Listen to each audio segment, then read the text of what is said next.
On March the 20th, 1976, one of the strangest things you're likely to ever see happened in a football match involving Leicester City and Aston Villa, a match that you will find in the Guinness Book of Records thanks to its bizarre outcome. This was achieved by one man, his name, Chris Nicholl. Born in Wilmslow, Cheshire, on October 12, 1946, Chris Nicholl first began his career playing football with Burnley in 1963.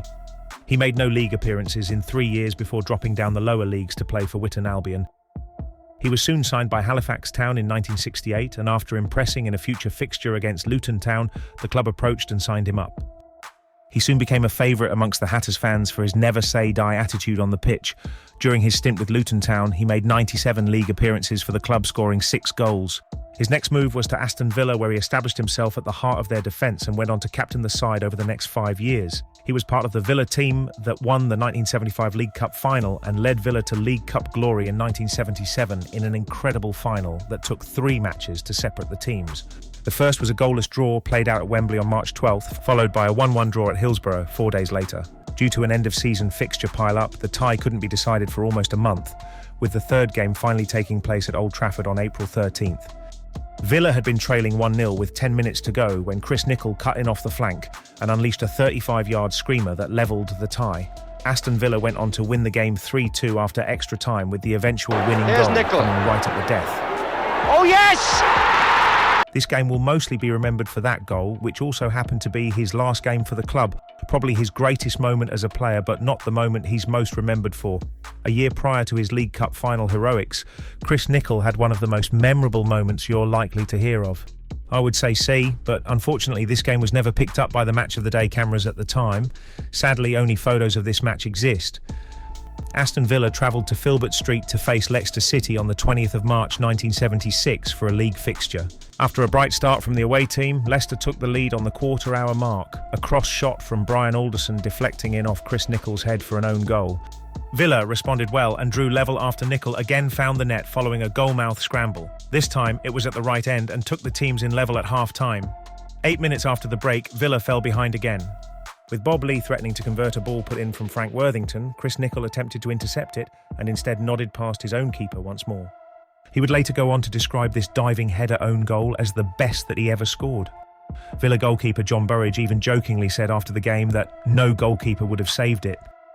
With his 2 own goals looking likely to cost them the game, Villa kept pushing and forced a corner with 4 minutes to go. And yes, that's right, you guessed it, Chris Nicholl once again popped up to score his 3rd header of the match and level it up at 2-2. The match went on to finish 2-2 with all 4 goals coming from the big centre-half. Amazingly, he'd even managed to bag an own goal in the previous week's league fixture against Tottenham.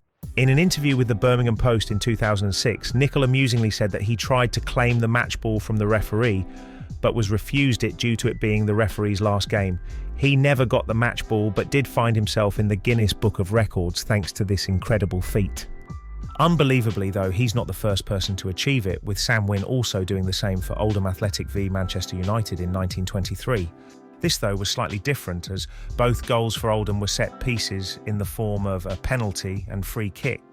Looking back, it never damaged Chris Nicholl's career, as he went on to become the backbone of a successful Southampton team over the next 6 years, scoring 8 goals in 228 league appearances. He then went on to play for Grimsby Town before retiring. He made 51 appearances for Northern Ireland, scoring 3 goals. He had a stint as assistant manager with Grimsby before going on to manage Southampton, where he brought through players including Alan Shearer, Matt Le Tissier and Rod Wallace. He signed a young Tim Flowers from Wolves, who went on to be the most expensive British goalkeeper ever when sold to Blackburn at the time. He also managed Walsall and got them promoted in his first season to Division 1. He would often turn up as a fan for Walsall games over the years before sadly being diagnosed with dementia.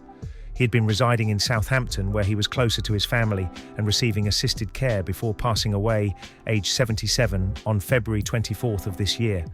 He had developed chronic traumatic encephalopathy, also known as CTE, all from the very game he loved and dedicated his life to. He himself attributed heading a football so many times to the cause of his illness. It's also worth noting that he was an excellent tennis player and found himself ranked just outside of the top 50 on the Seniors Tour. He would focus time on this other passion in between managerial vacancies. Many would describe him as your typical centre-half, but he was more than that, a rugged, gentle giant of a man that will no doubt be etched into many football fans' memories for years. Thanks for watching, and please remember to like and subscribe if you haven't already done so, and I'll catch you in the next video.